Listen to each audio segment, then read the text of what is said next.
Bonjour, bienvenue pour cette interview, cette nouvelle interview d'entrepreneuse. Aujourd'hui, je vous présente Sabrina Collard, que j'ai connue grâce aux entrepreneuses qui déchirent, aux EQD. Et je suis vraiment très heureuse de t'accueillir, Sabrina, pour cette interview. Merci d'avoir accepté. On va commencer tout de suite. Alors, dis-nous qui tu es, une petite présentation, ton âge, ta région, ta formation, ton domaine d'activité et aussi, parce qu'on va parler de salariat et aussi le fait d'être maman, voilà, tes enfants. Ça marche. Ouais, mon enfant. En tout cas, merci Nathalie pour cette proposition, cette opportunité. Vraiment, je suis vraiment très contente de partager cette interview avec toi après nos divers échanges dans les entrepreneuses qui déchirent. C'est vraiment top. Comme l'a dit Nathalie, moi je suis Sabrina Collard, donc j'ai 34 ans. Je vis en région parisienne avec mon mari et mon fils de 5 ans. Dans mon domaine d'activité, donc moi je suis vraiment dans le bien-être sous deux casquettes. La première dans le bien-être des salariés, mais pas dans le bien-être dans le sens happy chief officer ou des choses comme ça, vraiment dans le sens où je travaille dans un incubateur interne et donc moi j'aide tous les porteurs d'idées, d'initiatives à justement créer un produit, un service qui pourra être déployé à l'intérieur de l'entreprise pour faciliter le quotidien dans leur travail.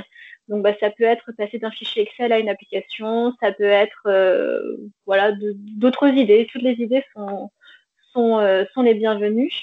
Et aussi dans le bien-être des mamans. Tout simplement parce que moi, quand je suis devenue maman, ça a révélé plusieurs choses en moi. J'ai pris conscience de plusieurs choses. Déjà que mon corps est capable de créer un être, tout simplement de A à Z. J'étais stupéfaite.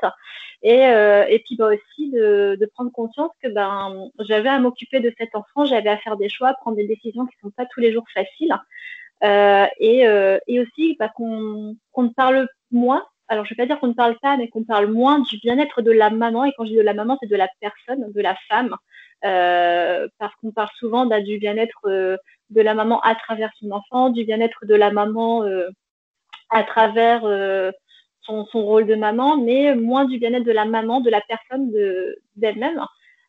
Et donc, du coup, c'est pour ça que j'ai vraiment, après toute cette prise de conscience que j'ai faite sur moi, prise de conscience pour me montrer aussi que je suis responsable de mes choix et que je ne suis pas responsable de mes choix ou capable de prendre des décisions que dans mon rôle de maman, mais que ça peut s'étendre à toute ma vie, qu'elle soit professionnelle, qu'elle soit aussi sur l'aspect personnel, sur l'aspect aussi de mon couple. Voilà, je suis vraiment capable de prendre tout ça en compte et d'en faire de gagner en pouvoir en fait.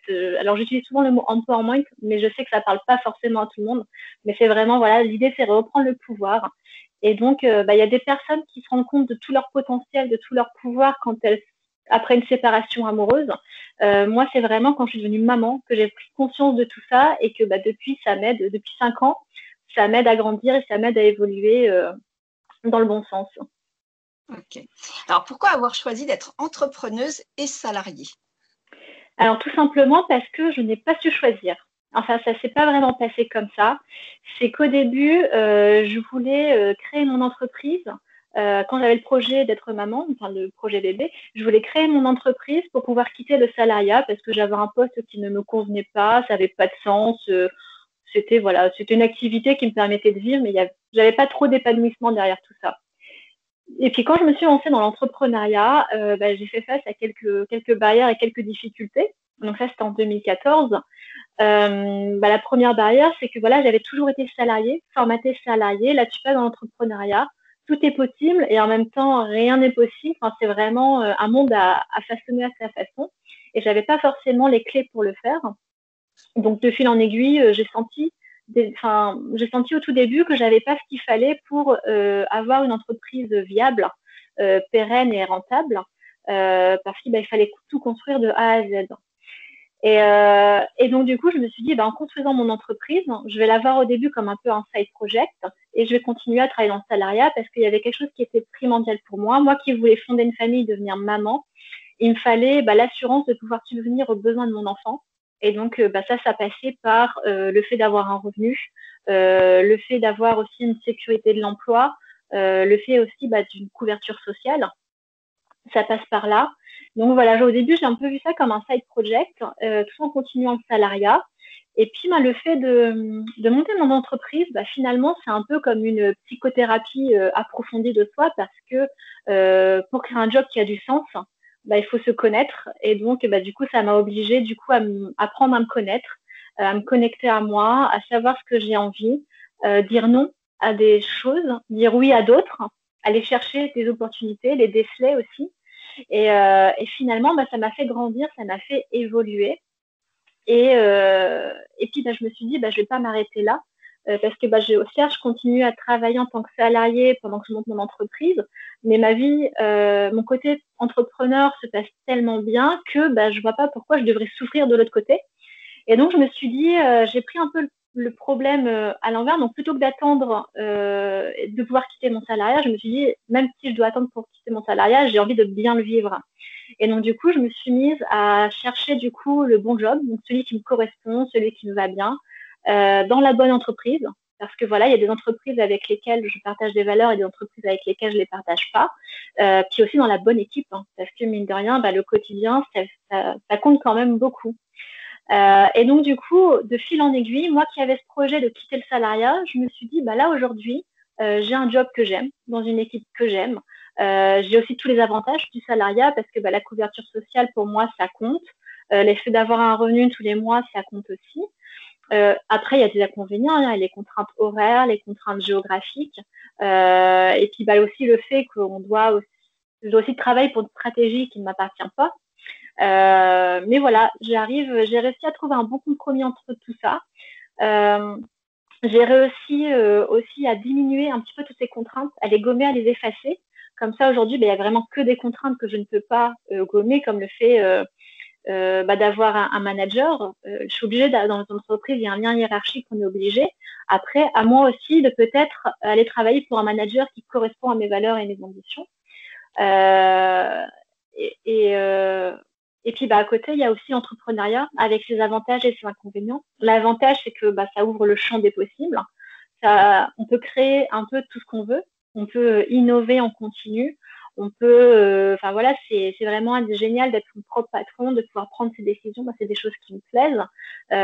Et puis, d'avoir des objectifs qu'on peut transformer en stratégie dans sa propre entreprise et de pouvoir derrière agir, œuvrer pour ta stratégie. Mais voilà, à côté de ça, il y a aussi des inconvénients. Il y a la couverture sociale qui, quand on est habitué à une couverture sociale de salariés, change, est différente. Il y a aussi le fait d'avoir des revenus peut-être en dents de scie. Il faut y être habitué. Moi, je n'étais pas forcément habituée.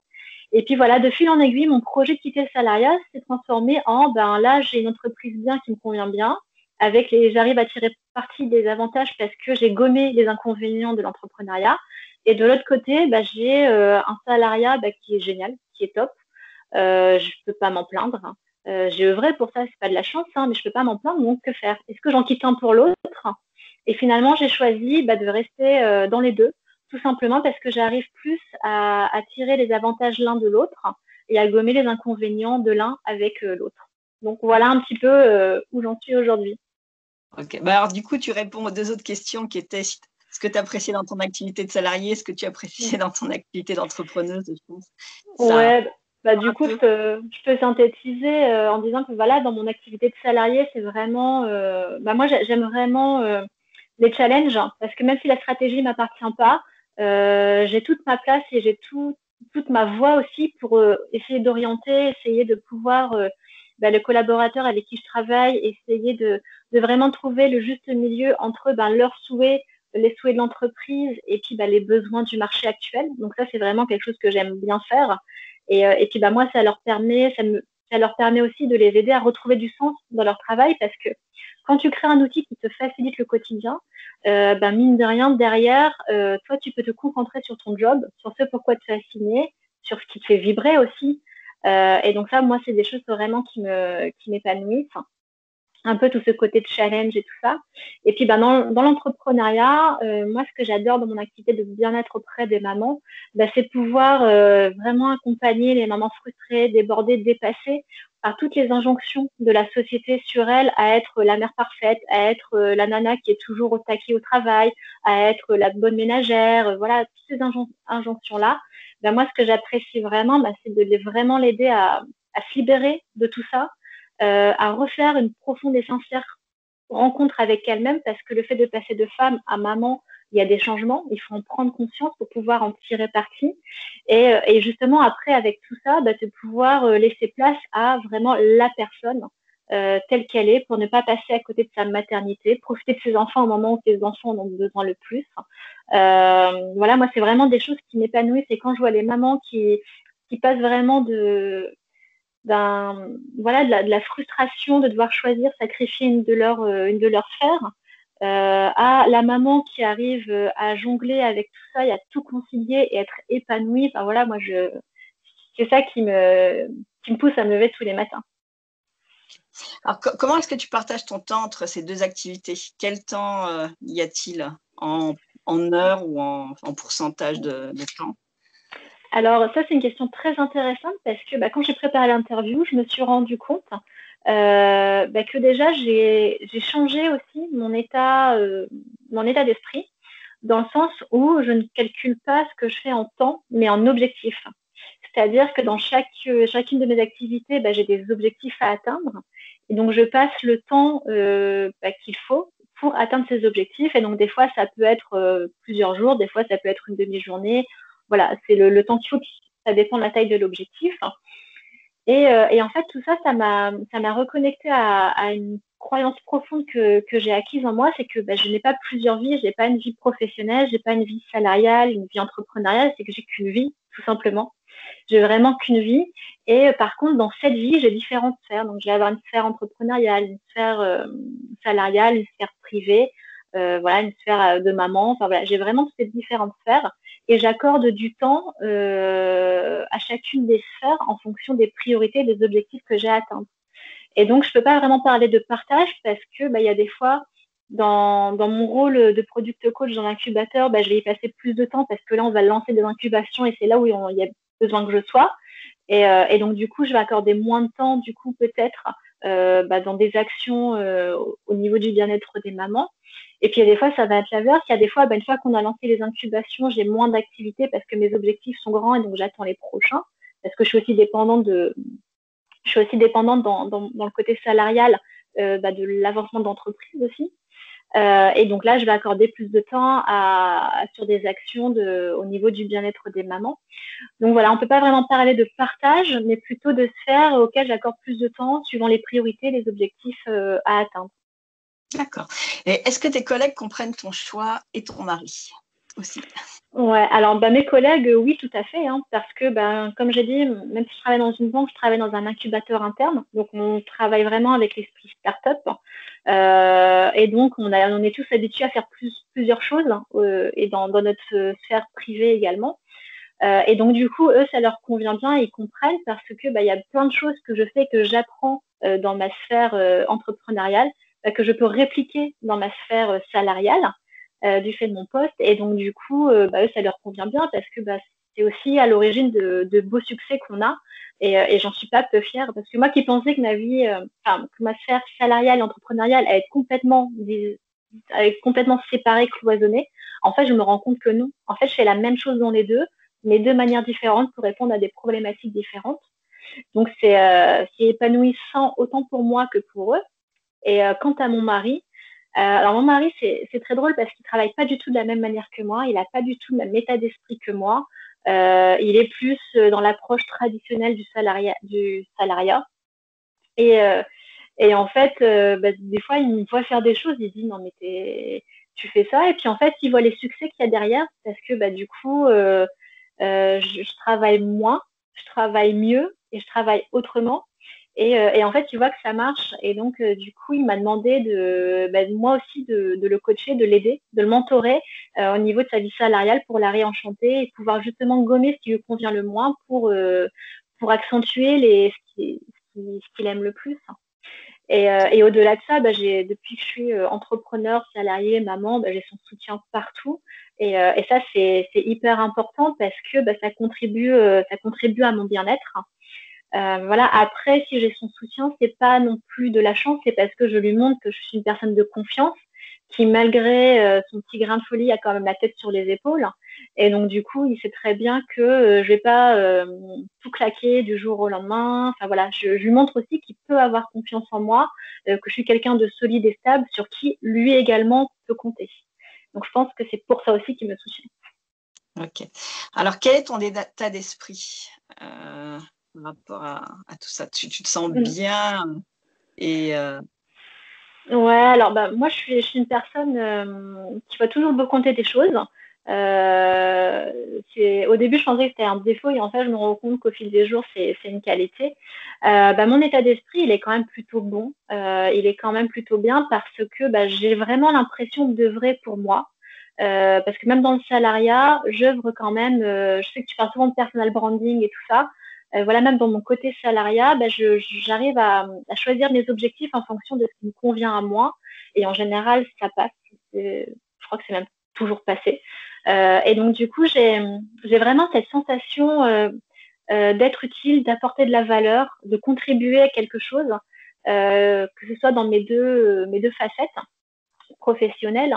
Et voilà, moi, du coup, le fait de pouvoir être moi, le fait de proposer des choses, le fait que ce soit accepté, le fait d'avoir des challenges aussi, parce que quand on doit argumenter, quand on doit préciser sa pensée, c'est challengeant et c'est ce qui me motive aussi le matin, hein, quand tu dis bon là aujourd'hui j'ai un tel à convaincre, voilà, tu te mets en condition pour convaincre, et donc du coup moi voilà voilà, j'ai vraiment un bon état d'esprit parce qu'aujourd'hui, je suis moi, je vis la vie, je vis mon idéal de vie. Alors, même si on peut toujours vouloir plus, hein, j'aimerais bien effectivement avoir une villa au bord de la mer, c'est pas le cas.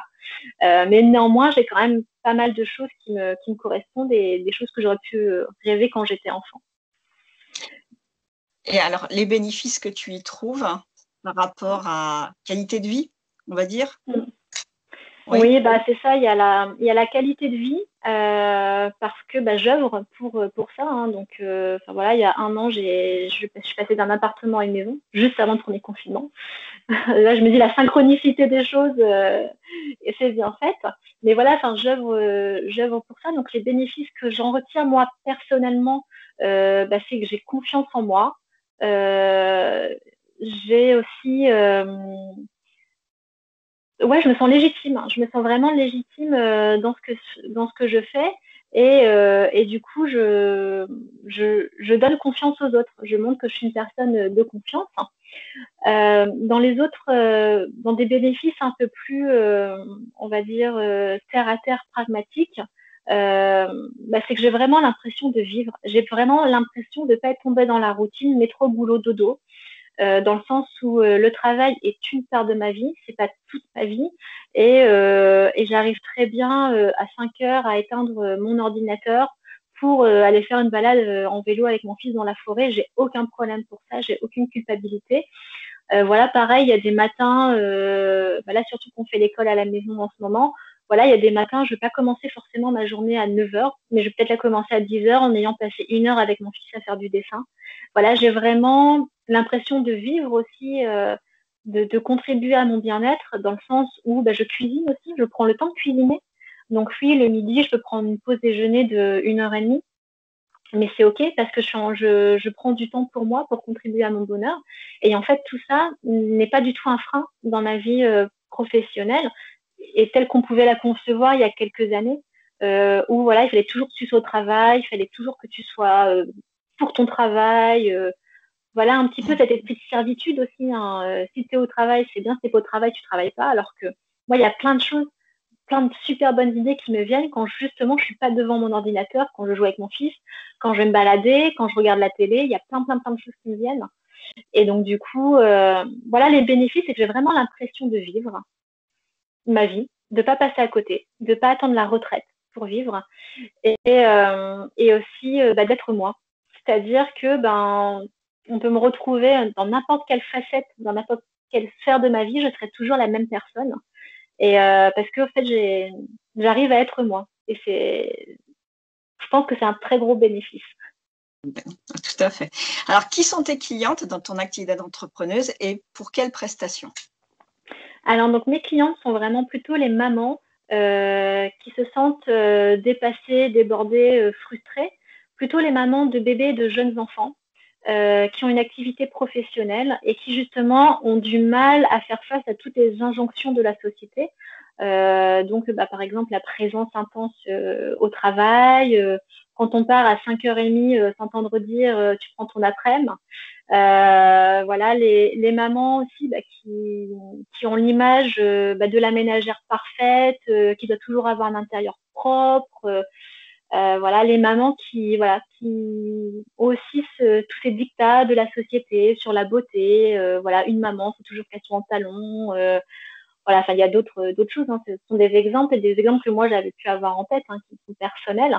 Mais voilà, et moi j'ai vraiment envie de les accompagner sur leur bien-être à elles parce qu'elles vont beaucoup penser au bien-être de leur enfant, à l'éducation de leur enfant, essayer d'être au top par rapport aux critères de la société. Et moi, justement, mon rôle, ça va vraiment d'intervenir là-dedans. Dans un premier temps, de les aider à se libérer de toutes ces injonctions qui ne leur appartiennent pas forcément. Hein. Peut-être qu'une maman n'a pas envie d'arrêter d'enlaiter son bébé. Peut-être qu'une maman n'a pas envie non plus de profiter de la salle, enfin le KGB qu'on offre quand on est salarié pour pouvoir tirer son lait. Voilà, peut-être qu'une maman voudra travailler tout en continuant à être très présente avec son enfant.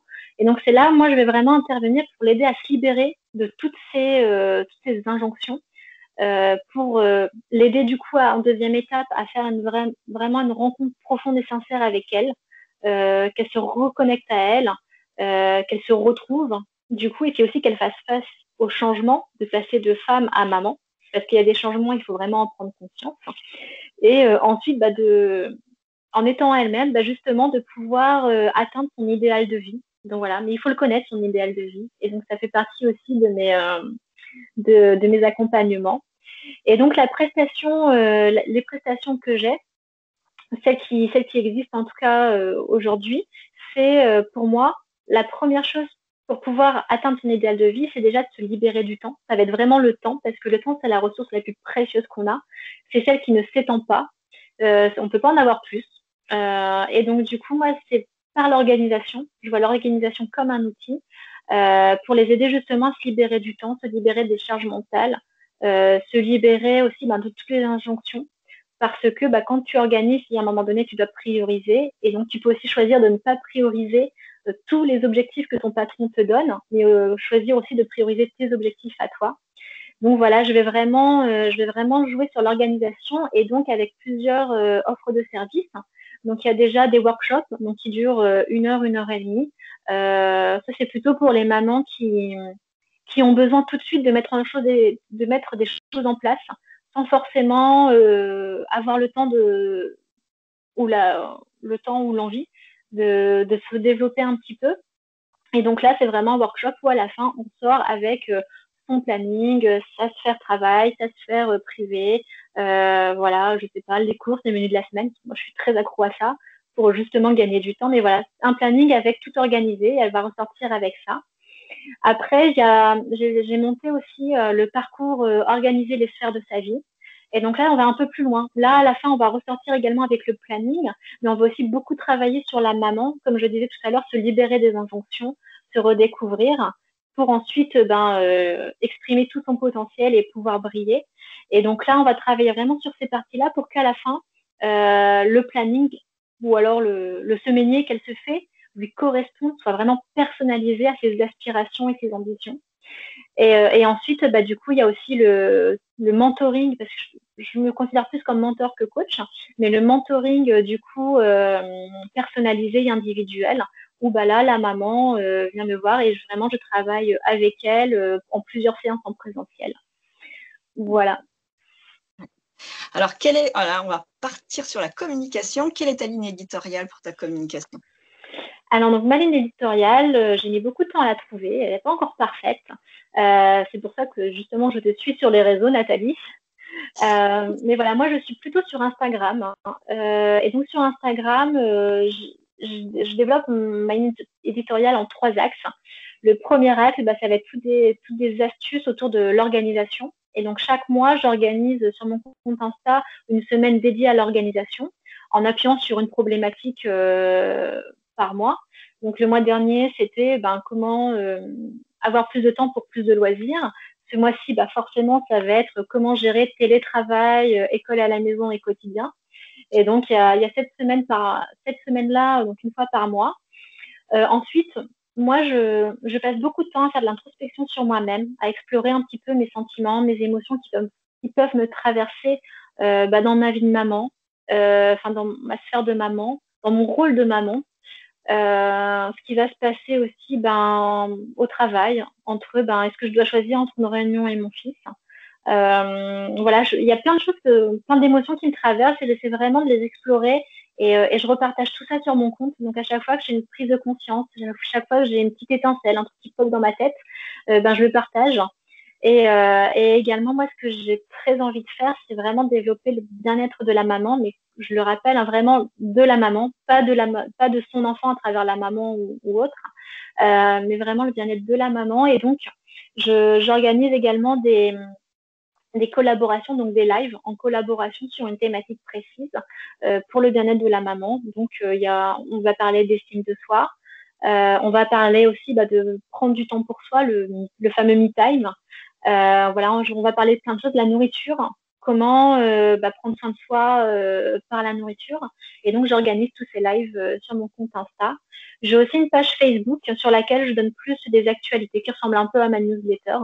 Donc là, je donne vraiment des actualités sur Complice de votre succès. Et j'ai un compte LinkedIn où alors là, en fait, j'ai pas vraiment de ligne. Je n'ai pas encore trouvé. Et je crois que justement, alors j'anticipe, ça fait partie d'une des questions que tu vas me poser après. Donc, quelles sont mes difficultés? Voilà, exactement. Voilà, donc quelles sont mes difficultés? Justement, c'est la diversité des réseaux sociaux. Il y en a plein. Alors, et puis il y en a sur lesquels je ne suis pas du tout présente, TikTok, Snapchat.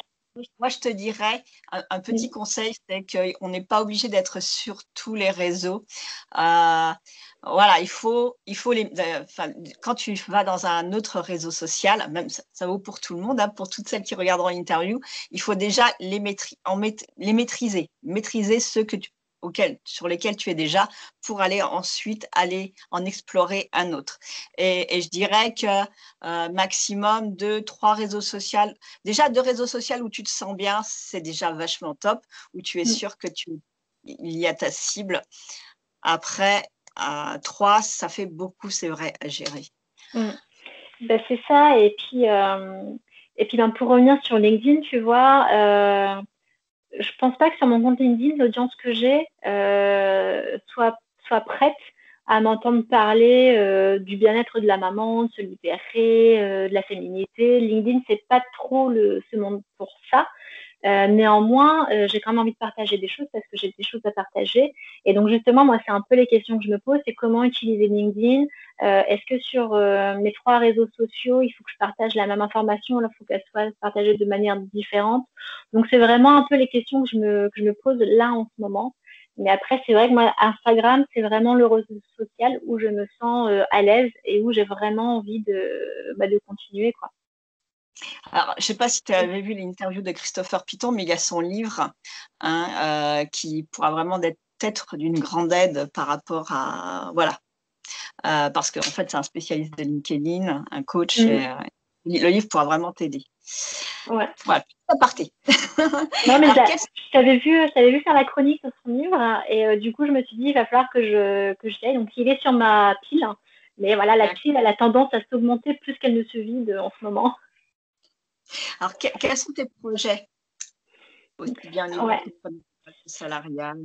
Alors, du coup, après avoir vraiment travaillé au niveau du bien-être des mamans sur l'organisation pour justement se libérer et gagner du temps, moi, j'ai vraiment envie d'aider les mamans à passer à l'étape d'après, c'est-à-dire réenchanter sa vie professionnelle. Tout simplement pourquoi? Parce que dans une vie, le travail prend beaucoup de place, prend du temps, parce que il est utile à plusieurs choses. Il est utile pour justement que la personne s'épanouisse et s'accomplisse. Il est utile aussi parce que c'est la rémunération, le revenu qui nous permettra de vivre. Et en fait, comme moi, ce que j'ai fait sur mon salariat, donc c'est-à-dire de oui, je continue le salariat, mais pas dans ces conditions-là, dans les conditions qui me conviennent et qui me sont propres. Du coup, j'ai vraiment envie d'aider toutes ces mamans-là, maintenant, une fois qu'elles sont organisées, tout ça, à vraiment agir sur leur salariat, sur leur vie professionnelle. Et donc, pourquoi déjà le salariat? Parce qu'en général, dans mes clients, ce sont plus des salariés qui viennent me voir. Et donc, du coup, j'ai vraiment envie de leur dire qu'on n'est pas obligé de subir son salariat et qu'on peut vraiment s'y épanouir, hein, parce que j'en suis la preuve vivante. Et il n'y a pas que moi, hein, j'ai aussi réalisé des interviews de salariés qui ont changé leur salariat et qui n'y ont vu que des bénéfices. Donc la prochaine offre qui va sortir, ça va vraiment être autour de ça. C'est cette problématique. Et puis, comme mon business model, il y en aura pour tout le monde. Donc il y aura des workshops courts d'1 heure avec un livrable très précis. Il y aura ce livrable-là, mais du coup avec tout ce qui accompagne le développement, la réflexion et tout ça. Et donc du coup du mentoring individuel et personnalisé. Et ensuite, mon deuxième projet aussi, c'est, parce que je le constate aussi bien dans ma vie, dans ma sphère entrepreneuriale que dans ma sphère salariale, c'est pour toutes les mamans qui souhaitent du coup complètement lâcher le salariat et qui souhaitent du coup monter leur entreprise, que ce soit en side project ou alors en projet principal. Moi, je sais que quand je suis passée du salariat à l'entrepreneuriat, c'était assez compliqué parce que je passais d'un moule très très formaté à justement un cadre avec des limites un peu floues. Il n'y a pas de limite de toutes les manières, hein. Et donc, du coup, je veux vraiment aider ces mamans-là pour créer vraiment une activité qui leur corresponde.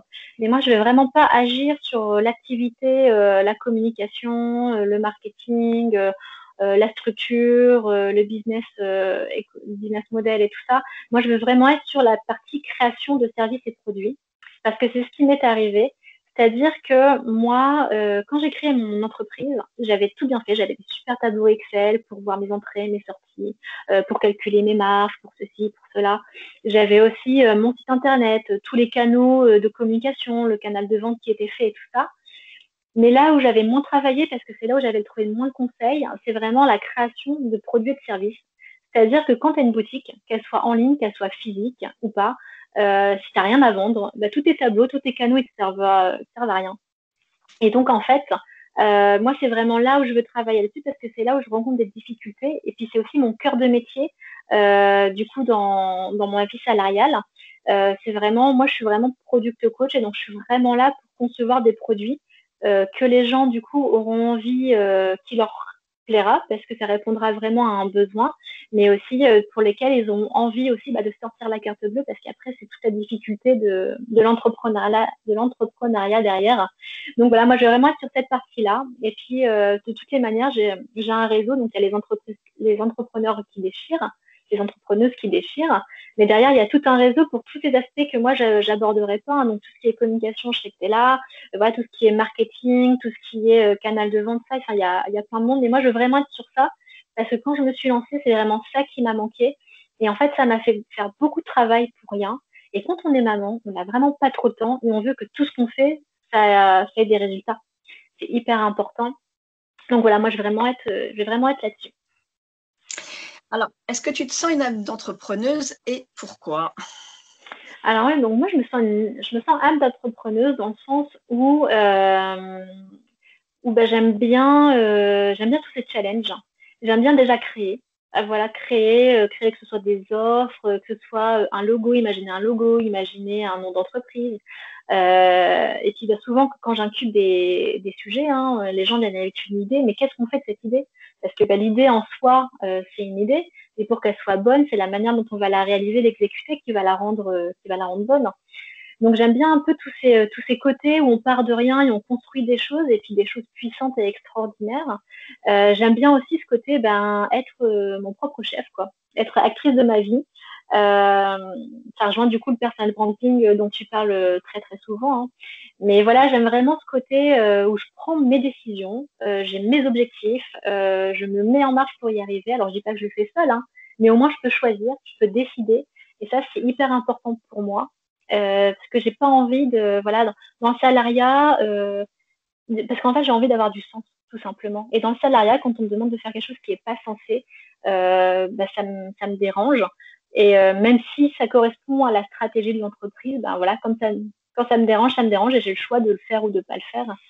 Mais voilà, je me sens vraiment âme d'entrepreneuse pour tous ces côtés-là, en fait, ce côté créativité sans limite, ce côté connexion aussi, parce que du coup, je m'autorise à aller parler à des gens avec qui je n'aurais pas forcément de lien et ça crée du lien. Mais voilà, enfin, je pense que c'est vraiment ce champ des possibles qui est ouvert et qui permet de réaliser des choses géniales, quoi, et du challenge aussi. J'aime bien ça. Si tu avais un ou des conseils pour une future créatrice d'entreprise, ça serait quoi? Je vais réinsister là-dessus parce que c'est vraiment très important pour moi. Hein. Attends, mon chéri. Si. Je peux changer d'écran. Je vais réinsister du coup là-dessus, mais c'est vraiment, quand on se lance dans la création d'une entreprise, il faut vraiment avoir des choses à mettre en vitrine dans sa boutique, qu'elles soient physiques ou qu'elles soient en ligne, vraiment sur la création de services et de produits qui répondent à un besoin mais qui se vendent également. C'est pour ça que moi je suis très friande de toutes les pratiques utilisées dans les startups, hein, comme le startup, le UX, le product management, le design thinking.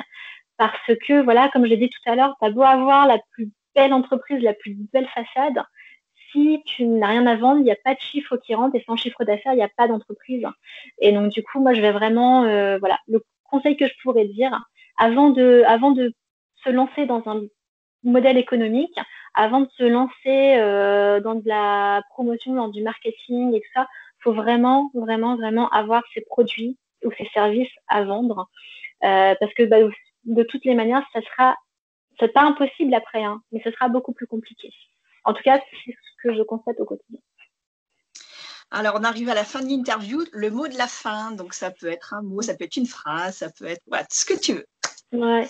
Alors du coup, moi j'en avais plusieurs. J'avais des petites phrases que j'aime bien, qui me motivent un peu tous les jours. Mais comme c'était un mot de la fin, j'en ai choisi qu'une seule. Et celle que j'ai choisie, c'est une citation de. Je viens de perdre le. C'est une citation de. J'ai pas envie de dire des bêtises, elle m'échappe. Oscar Wilde.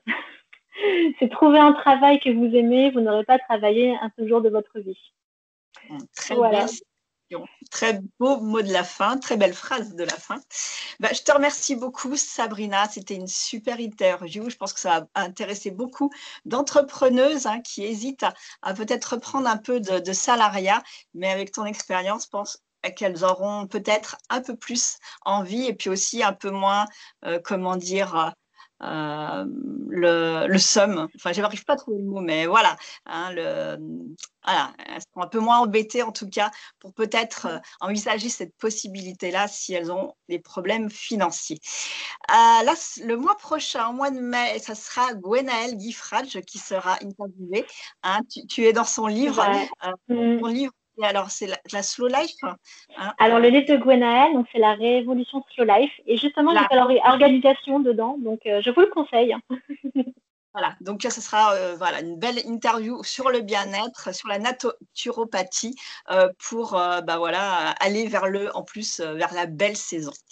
Je te souhaite une très belle fin de journée, Sabrina, à ton fils aussi. Merci. Et puis à bientôt. À très bientôt. Merci Nathalie.